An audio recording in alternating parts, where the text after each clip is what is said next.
Louvado seja nosso Senhor Jesus Cristo, para sempre seja louvado, e sua mãe Maria Santíssima, e seu castíssimo esposo, São José. Amém. Amém. Vamos dar seguimento então às nossas reflexões. Por que devo sofrer? Por que devo sofrer? Vamos aqui para a nossa razão de número 10, 10ª razão. Evitar o perigo da condenação eterna.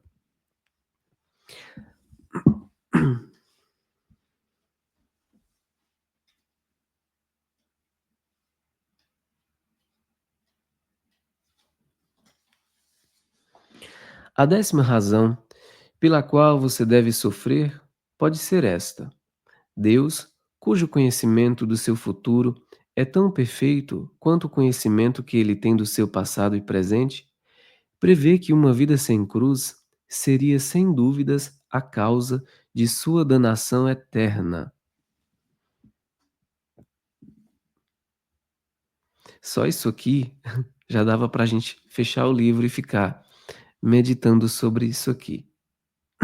E eu vou ler de novo, olha só. Deus, cujo conhecimento do seu futuro é tão perfeito quanto o conhecimento que ele tem do seu passado e presente, prevê que uma vida sem cruz seria, sem dúvidas, a causa de sua danação eterna.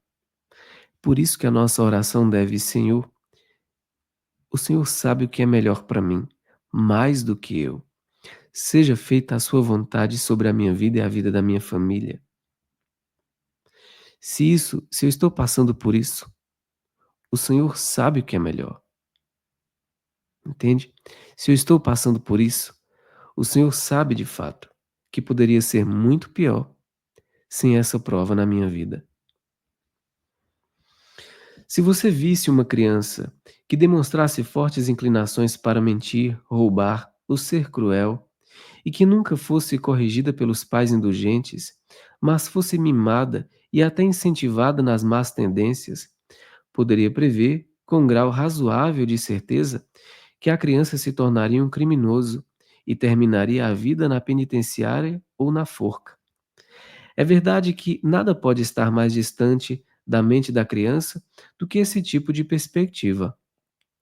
A criança pode alegrar-se em ser livre da contenção saudável, mas você, que conhece algo da natureza humana e da história do crime, pode fazer uma previsão bastante precisa da trajetória dessa criança. E assim, talvez, Deus preveja que uma vida longa, boa saúde, talentos brilhantes, honrarias, prosperidade, riqueza, sucesso nos negócios, na política ou na vida social viriam a ser a causa de sua danação eterna. Ocultos e ignorados por você, existem em seu caráter todo tipo de más tendências, felizmente ainda em estado latente. Essas tendências estão adormecidas dentro de você, principalmente porque até agora não surgiram oportunidades favoráveis para se desenvolverem.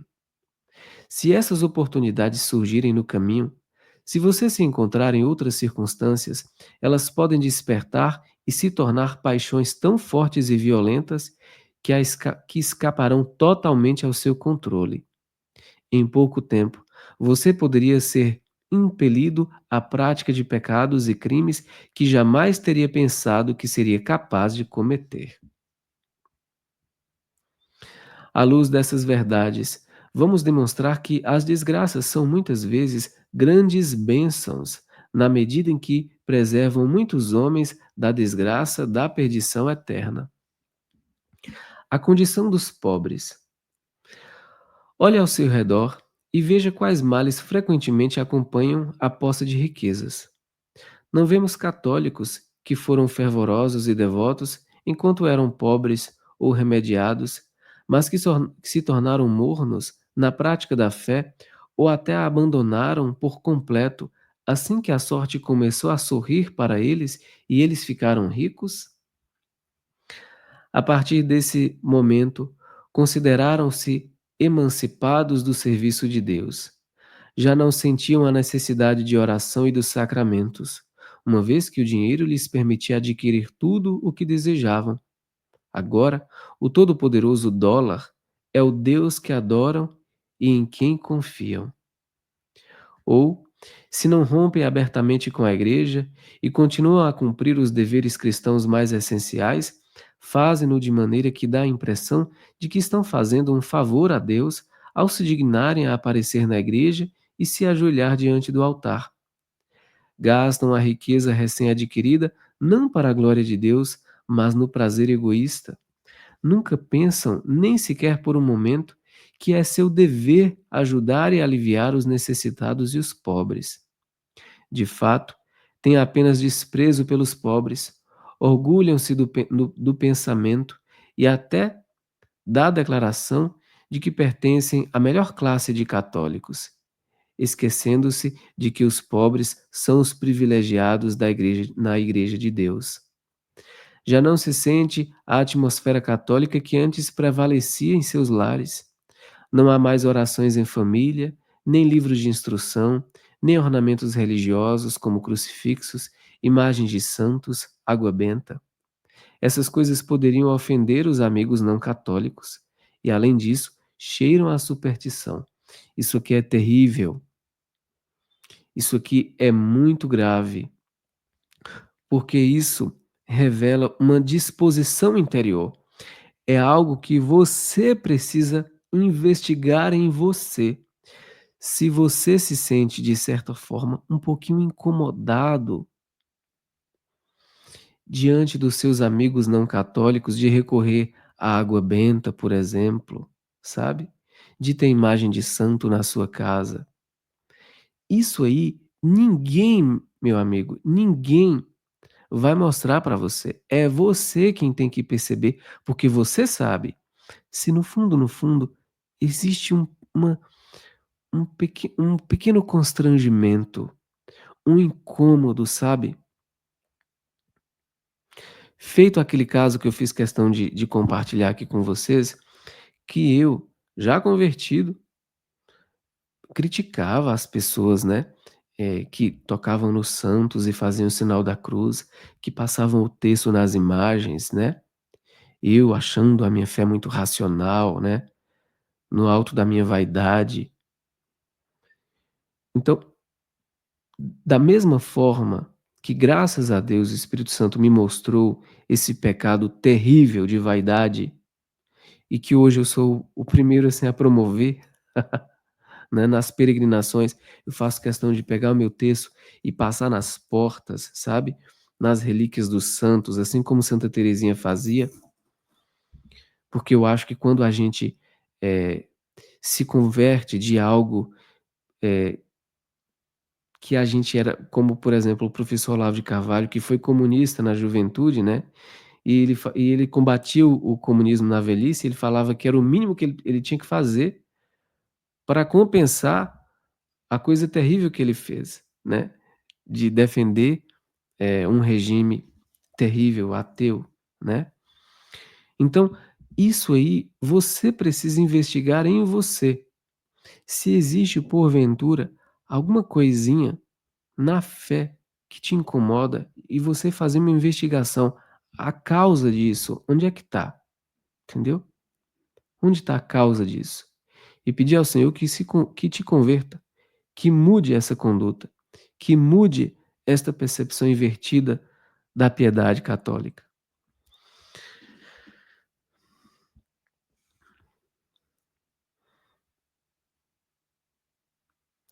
Essas coisas poderiam ofender os amigos não católicos e, além disso, cheiram à superstição.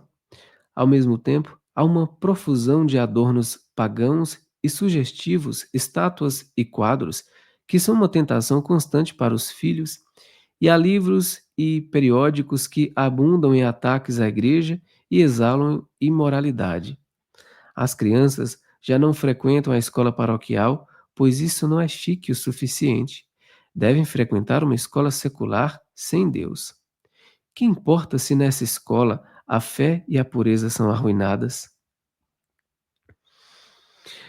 Em uma palavra, muitas vezes, à medida que a riqueza cresce, a fé diminui, e com o tempo a religião é deixada de lado como algo completamente inútil para se dar bem no mundo. Ora, este destino pode muito facilmente atingir você ou seus filhos, caso seja abençoado, ou deveríamos dizer amaldiçoado, com a abundância dos bens deste mundo, com a abundância dos bens deste mundo. E qual seria o resultado? A maior das calamidades, a condenação da sua alma ao fogo do inferno. Deus prevê tudo com perfeição, e visto que ama você com um amor extremamente afetuoso e deseja acima de tudo sua felicidade eterna com Ele no céu, em sua misericórdia, Ele o tem mantido pobre ou remediado, para preservá-lo dos graves perigos da condenação eterna, os quais estão ligados de maneira tão íntima à posse de riquezas. Doenças e enfermidades. Pode ser que você tenha um defeito ou uma doença persistente e dolorosa da qual esteja se recuperando muito lentamente, ou de uma para a qual lhe disseram não haver cura. Reflita um pouco. Não seria o caso de que, se não fosse por esse acidente, essa doença ou essa provação da alma, você não estaria vivendo no infeliz estado de graça e amizade com Deus, mas sim em inimizade com Ele e, portanto, sempre em perigo do fogo eterno do inferno? Talvez não fosse por essa condição de sofrimento, sua alma estivesse completamente deformada pela lepra do pecado. Seus pecados poderiam ser tão numerosos quanto a areia da praia e tão vermelhos quanto o carmesim. Você poderia ser uma vítima indefesa das inúmeras armadilhas que Satanás continuamente prepara para a ruína das almas. Poderia ter se perdido nos recantos do pecado e do vício, onde sem dúvidas você teria perdido a pureza. Poderia ter se enredado em amizades que resultaram na perda das preciosas joias da inocência e da fé, em vez de ser um filho de Deus e herdeiro do céu, e banhar-se na luz e no calor do terno amor de seu Pai Celestial, você poderia estar se afundando na imundície da impureza e levando uma vida desgraçada. O triste destino de milhares de outras pessoas poderia muito facilmente ter sido o seu também. E quem sabe, talvez uma vida de pecado já tivesse lhe causado a morte e o lançado no inferno, de onde não há redenção. Em sua misericórdia, Deus o preservou dessa grande infelicidade por meio da aflição. Pesadas na balança da fé, as aflições não foram uma grande bênção disfarçada para você? Mortes e luto. Nesse contexto, devemos considerar outra situação que faz muitas pessoas duvidarem da bondade e do amor de Deus e às vezes blasfemarem contra sua justiça. Trata-se da dor e do sofrimento ocasionados pela morte de um membro querido da família, ou de um parente ou um amigo, ou de alguém cuja vida é considerada imprescindível para o bem dos que ficam. Pode ser um filho único, ou o favorito dentre vários filhos, ou o pai que é o arrimo da família, ou a mãe de várias crianças pequenas, a qual a morte implacavelmente arranca do lar e entrega ao túmulo frio e silencioso. Em momentos como esse, não é raro encontrar pessoas, até mesmo aquelas de que se esperaria serem modelos de fortaleza cristã e de perfeita resignação à vontade divina, que se tornam rebeldes e desanimam a Deus, desculpem, e desafiam a Deus, exigindo saber por que ele ousou tirar delas alguém que amavam tanto ou que era tão necessário para a família. Alguns vão ainda mais longe e usam o luto como pretexto para abandonar a fé. Ora, qual é a verdadeira explicação para essa aparente crueldade da parte de Deus? Mais uma vez, a resposta é: seu amor infinito por seus filhos e sua grande solicitude pela salvação eterna deles. É para o bem do falecido que ele exige esse sacrifício, embora, ao mesmo tempo, ele também tenha em vista o bem daqueles que ficam. Quem sabe, não fosse essa morte aparentemente prematura, o querido falecido poderia ter sido condenado às chamas do inferno. Ao morrer naquele momento, conquistou para si a suprema bem-aventurança do céu. A chave para a correta solução dessa dificuldade nos é dada no livro da Sabedoria, onde o autor sagrado fala sobre a morte dos jovens nesses termos. Mas o justo, ainda que seja acometido pela morte repentina, estará em descanso, porque a velhice venerável não é a longa vida, nem se mede pelo número de anos, mas a prudência do homem é que supre as suas cãs, e a idade da velhice é uma vida imaculada. Tendo-se o justo tornado agradável a Deus, foi por ele amado e foi transferido do meio dos pecadores entre os quais vivia. Foi arrebatado para que a malícia não lhe mudasse o modo de pensar, ou para que as aparências enganadoras não seduzissem a sua alma, porque a fascinação das frivolidades escurece o bem, e a inconstância da paixão transtorna o espírito inocente.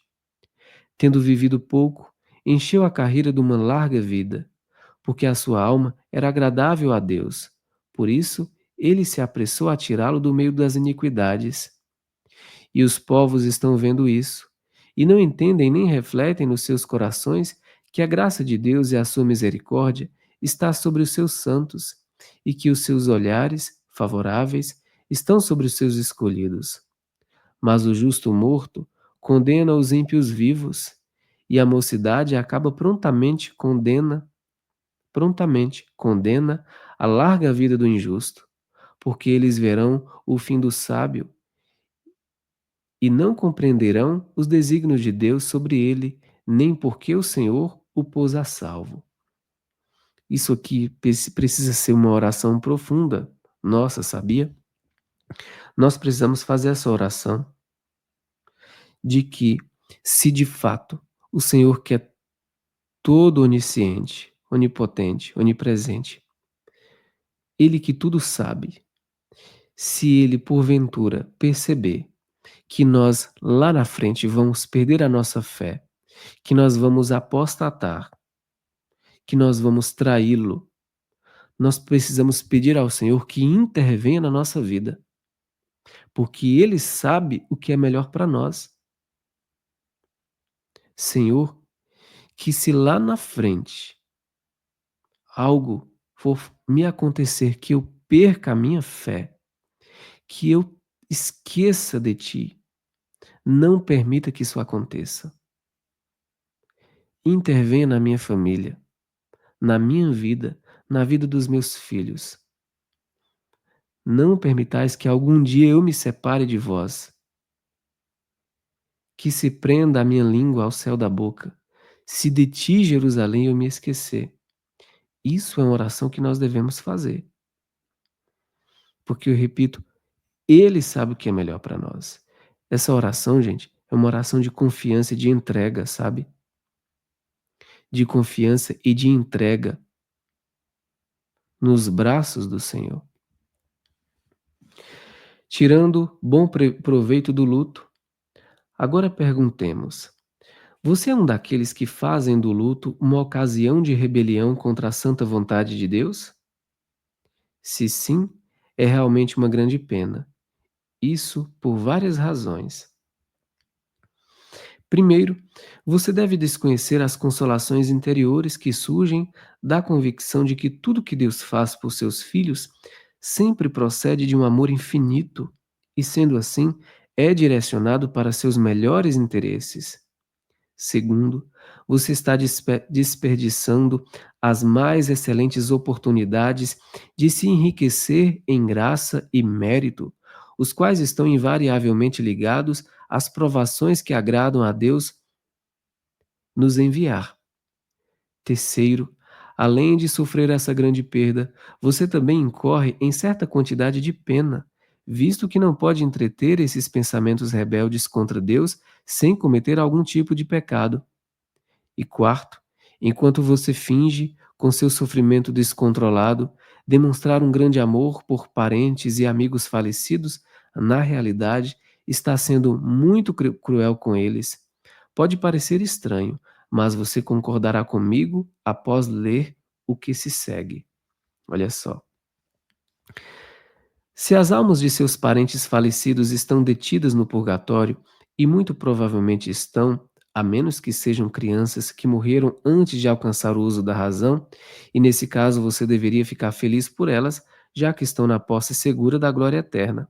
Então, há apenas um favor que elas imploram e pedem, e esse favor é se libertarem rápido dos tormentos. Você tem o poder de lhes proporcionar o alívio que elas imploram com tanta piedade. Você pode lhes abrir os portões do céu e permitir que entrem depressa na posse da glória eterna.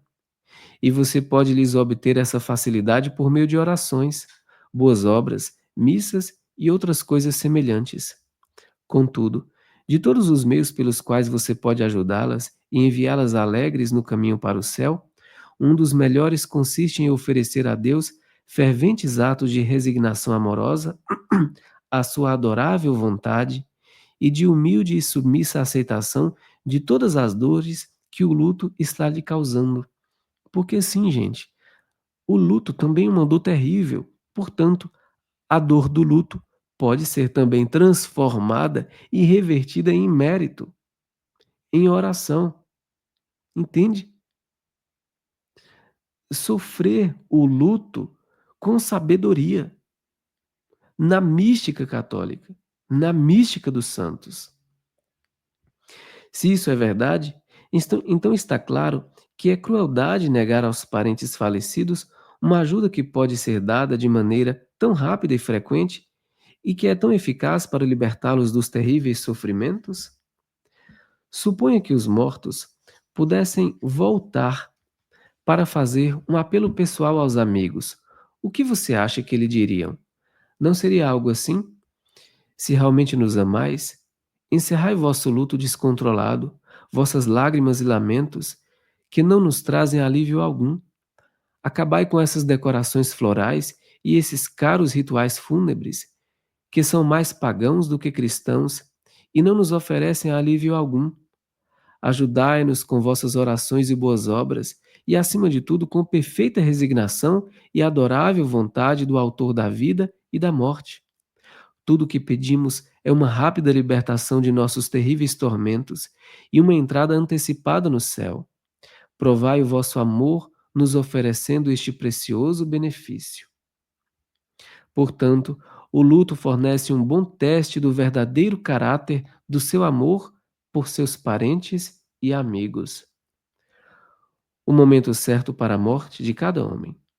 Neste contexto, não podemos deixar de citar uma passagem dos escritos do Santo Padre Faber, que não é apenas muito instrutiva, mas também muito consoladora, falando sobre o que ele chama de o momento certo para a morte de cada homem. Ele diz: reflitamos sobre um aspecto da providência de Deus, a maneira como ele dispõe as coisas no tempo.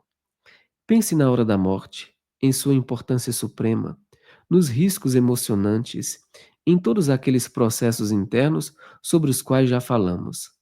Ora, podemos concluir, ou com razoável esperança inferir, que para a maioria, se não para todos os homens, a hora da morte é oportunamente aprazada?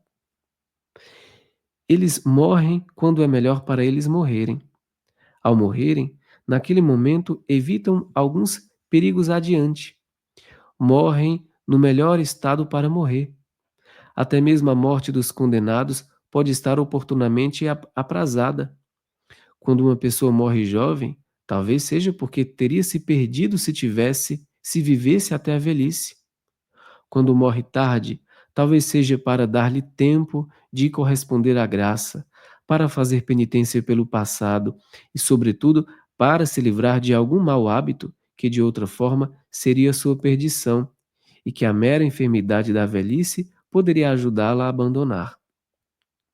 Ao morrer justo no momento em que está adquirindo riquezas ou no início de uma promissora carreira de ambição louvável, talvez seja porque Deus veja em seu caráter natural ou circunstâncias pessoais algumas sementes de um mal futuro, e assim ele a toma enquanto esse mal ainda está inocentemente não desenvolvido em sua alma.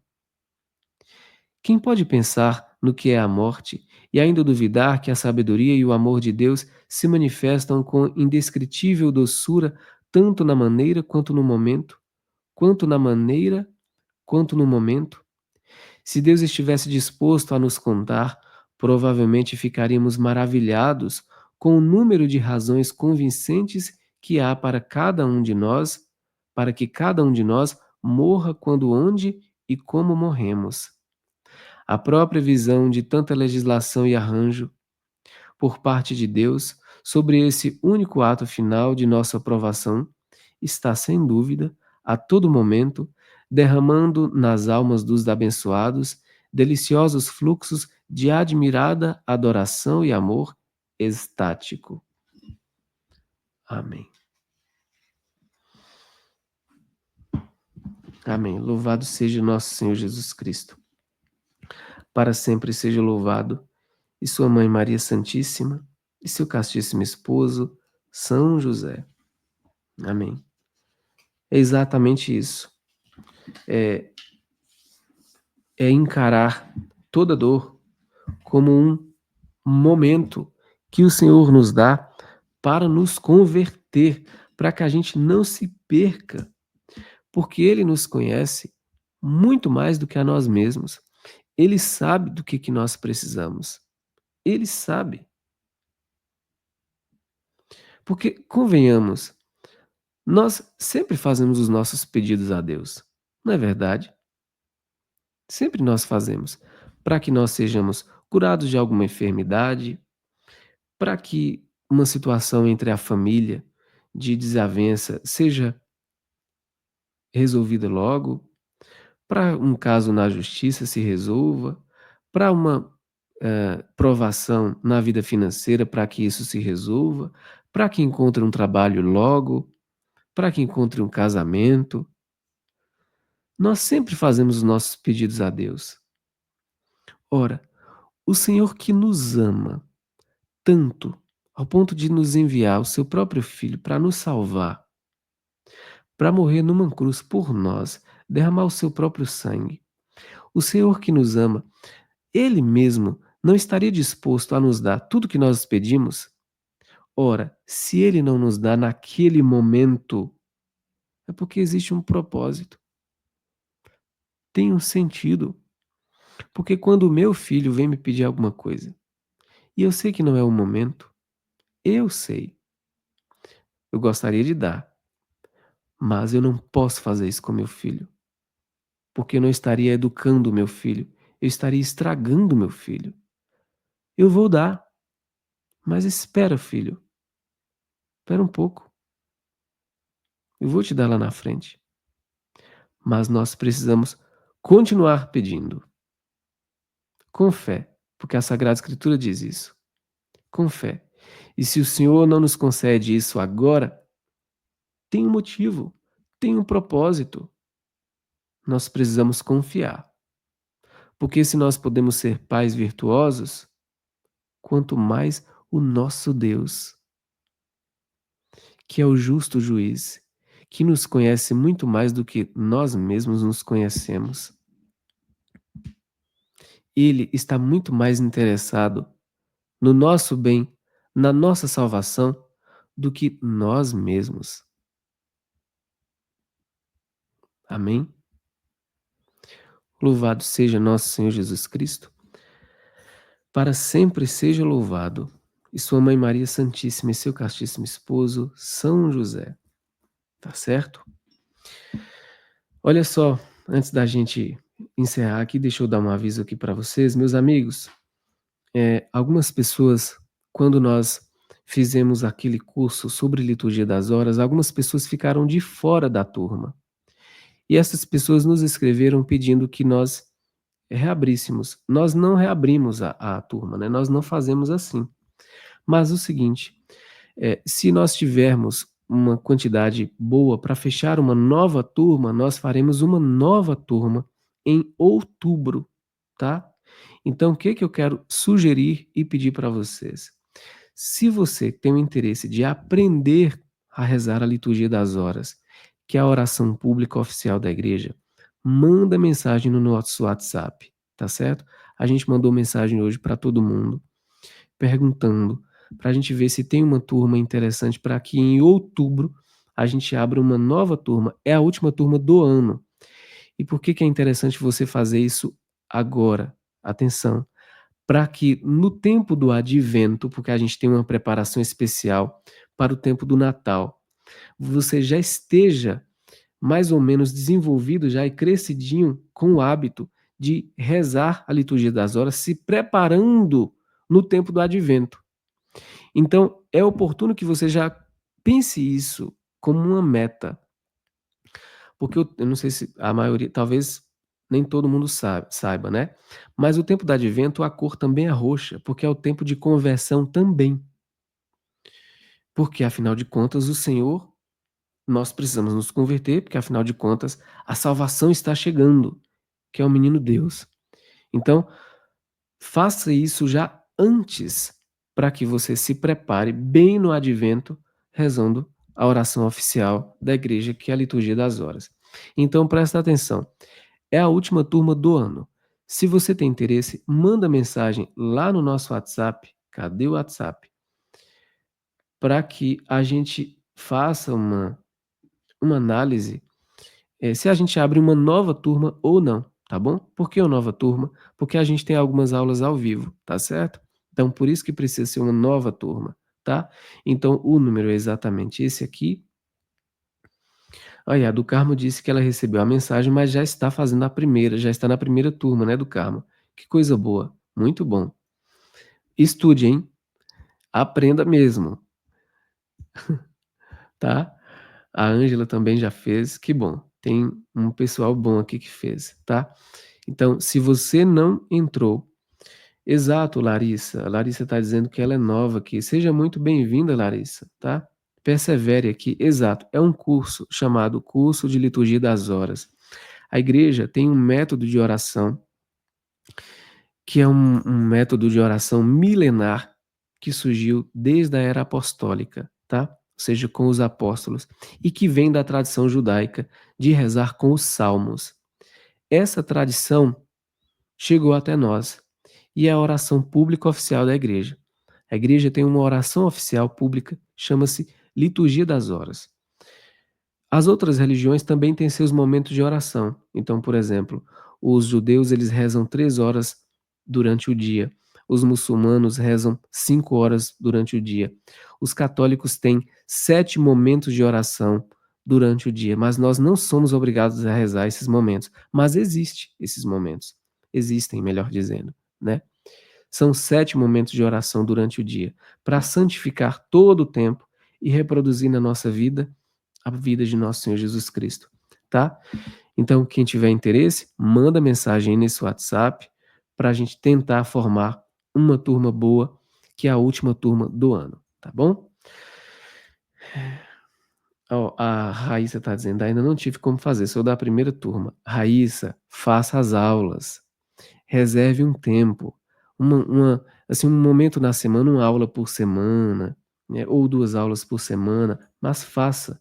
Isso vai fazer um bem tremendo para a sua vida espiritual. Tá certo, meu povo. A do Carmo tá dizendo, ó, está maravilhosa, vale a pena. Obrigado, do Carmo, pelo seu feedback aí. Então, um bom descanso para todos vocês. A gente se encontra amanhã, hoje, dia de Santa Mônica, hein, gente? Santa Mônica. Santa Mônica que rezou tanto pela conversão de Santo Agostinho. Deus do céu. Tem um caso de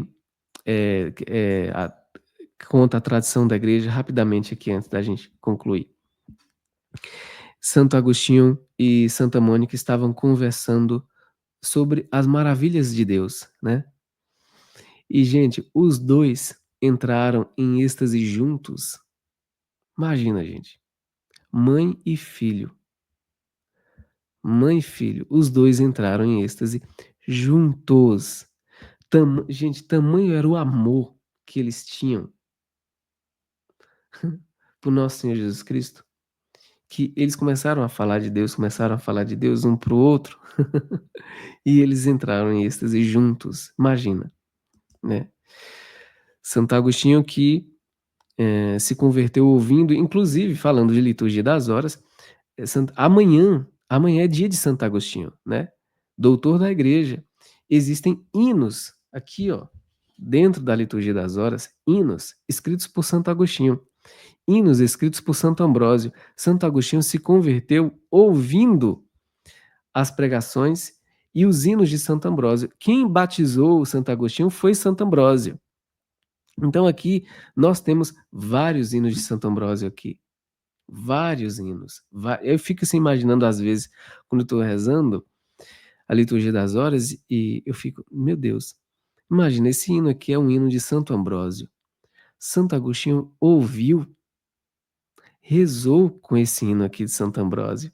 Imagina, gente. Os hereges arianos, eu já falei isso aqui várias vezes. Eu falei Santa Marta, foi Fátima, desculpa, é Santa Mônica. Eh, eu fico imaginando, como vocês imaginam que os hereges arianos, né, heresia ariana, diziam que os os hinos de Santo Ambrósio eram todos enfeitiçados, imagina. Eles diziam que não era para cantar os hinos de Santo Ambrósio, esses mesmos hinos que estão aqui, eles diziam que eram hinos enfeitiçados, não era para fazer de jeito nenhum. E esses hinos chegaram até nós, né, graças a Deus, ao trabalho da igreja, das congregações, dos mosteiros, dos beneditinos, porque São Bento também teve um papel extremamente importante na estruturação da liturgia das horas, e nós temos aqui até hoje, tá bom? Então, Santa Mônica, rogai por nós. Amanhã a gente se encontra às 7h30. A gente se encontra às 7h30 para a gente rezar a liturgia das horas, especificamente as laudes. E amanhã, memória de Santo Agostinho, tá bom? Doutor da igreja, um dos doutores da igreja. Fiquem todos com Deus, um bom descanso. Até amanhã. Tchau, tchau.